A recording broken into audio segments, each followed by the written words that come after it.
We shall now go on to our next speaker, Dr. Gopal Arora. And again, Dr. Gopal Arora is a very popular person from Nagpur, in fact, MOSCON, and he's been the president of MOSCON and has done a great job during his tenure.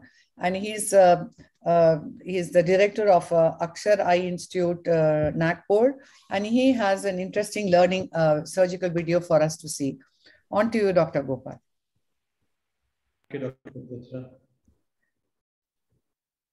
Thank you, Dr. Chitra, and the entire team of ARC. Am I audible? Yes, yes. This cataract, an intumescent cataract, is, you find this every second OT. And it goes without saying that you need to stain it with Trifon blue before you start doing a rhexis in this case. And once you have done your main incision with a keratome, you just again need to flatten the capsule so that the pressure is behind, and start by making a small nick in the anterior capsule. You can go with a needle or a rhexis forceps, whatever is your choice.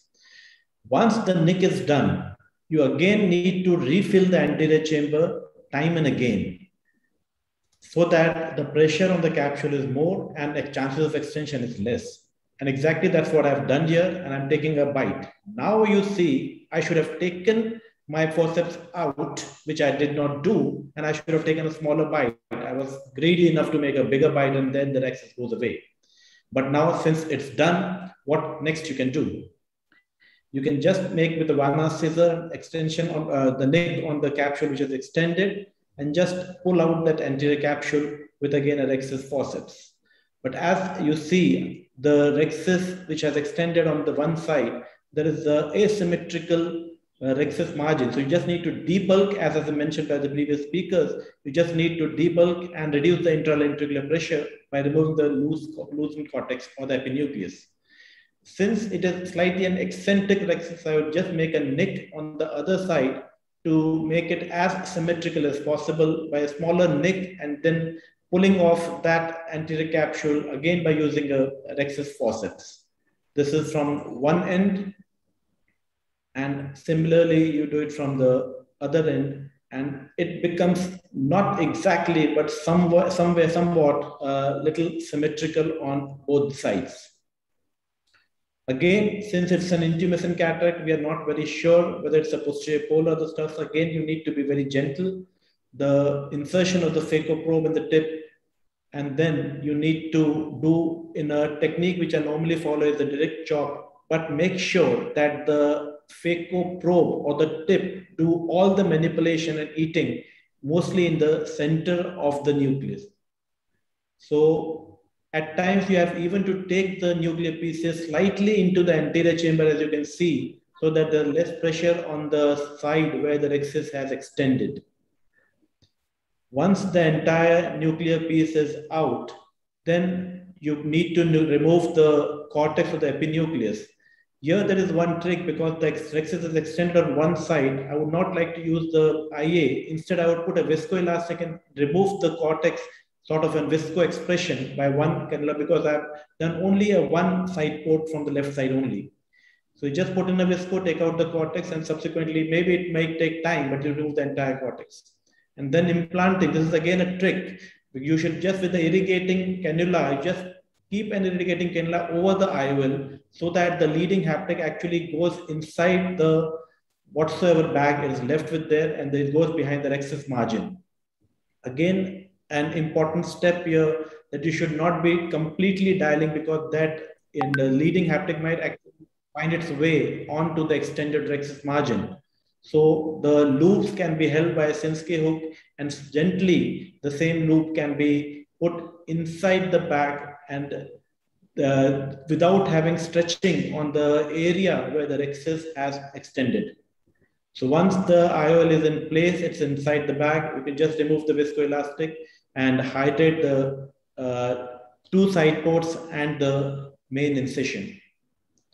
So just a few tips that you need not worry, or you should not be taking too long a bite. And the probe, tip of the probe should actually deal with the entire nucleus only in the center of the cataract. Thank you. Thank you very much, Dr. Arora. That was a a wonderful surgery and multiple tips and very simple messages which kept coming through. Dr. Ramurthy, are you there? Yeah. Now, as far as the phaco is concerned, the actual surgery, what would be the extra message which you want to give? Anything besides what Dr. Arora has already told, the phaco part of it? I think once he had the complication, he handled it very well. My only maybe by doing it happens all the time in my hands also, is rhamnoirexis and intumescent cataract. Is not that we have a sure short way of preventing it in 100% of the cases. But what I know, this is a situation where definitely a cohesive viscoelastic will help. And though he introduced a viscoelastic and again refilled it, one thing I noticed was that he never debulked the lens material from the back. So in these cases, when it's a flocculant lens material and it's a convex lens surface, apart from introducing a cohesive viscoelastic, I would also, after the initial nick, whatever way you want to do it, I would go ahead and sometimes nowadays I go in straight away with a 26 or a 30 gauge needle into the center of the nucleus and first evacuate lens material through the side port. And then that sort of debulks the intralenticular pressure. And with a cohesive viscoelastic, you have a little more control. And then as far as doing the rexis itself is concerned, you going through the side port, either with a micro rexis forceps or with a 26 gauge bent needle, gives you a little more control, because in these cases, when you go through the main incision, even a little bit of escape of the viscoelastic immediately shallows the anterior chamber, and there is a tendency for the nucleus to run away to the periphery. And one thing, I mean, as far as the phaco part is concerned, I think handled this beautifully. But these are situations, because most often these are associated with a very soft cataract. I would not hesitate to prolapse the entire nucleus or even the bits of the nucleus into the anterior chamber and do most of the phacoemulsification in the anterior chamber. It's most often just phaco aspiration. You can use a nice dispersive viscoelastic coat so that you don't stress the capsular back to the extent possible. And one very nice thing I noticed about this video was the way he did a hydroimplantation. And that's the point I was trying to make earlier also, where I introduced my irrigation cannula almost midway into the anterior chamber. And that itself gives me a control over the introduction of the intraocular lens, and the lens actually goes under the irrigation cannula. I think that's a nice tip that was demonstrated.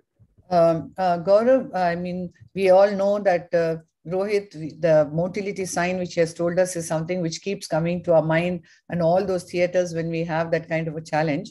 But there is a time when you would even consider, would I do a phaco or should it be converted to an SICS? Is there such a moment at all? Yes.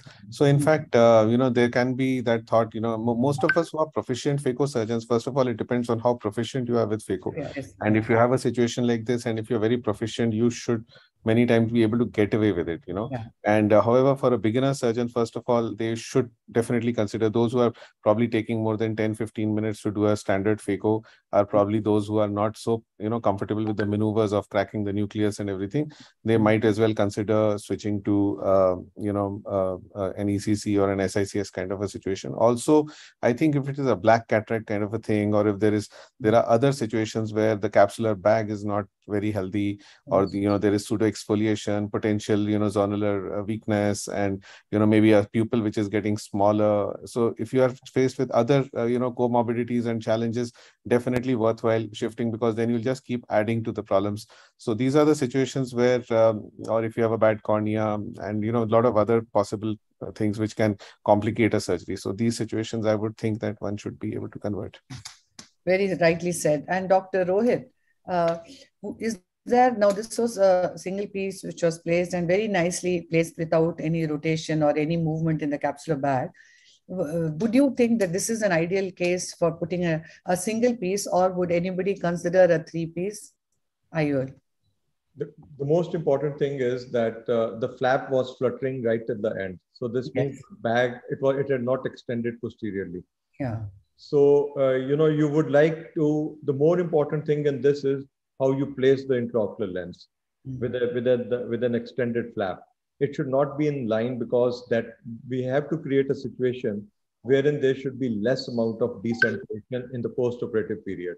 So keeping that in mind, the IOL has to be positioned in such a way So if you can put a three-piece, nothing like it, even a single piece would definitely have gone in without any issue, as he did perfectly by, by just flexing the loops rather than, putting more stress to the capsule or to the flap, which could have become a wraparound tear. Yeah, yes, very rightly said.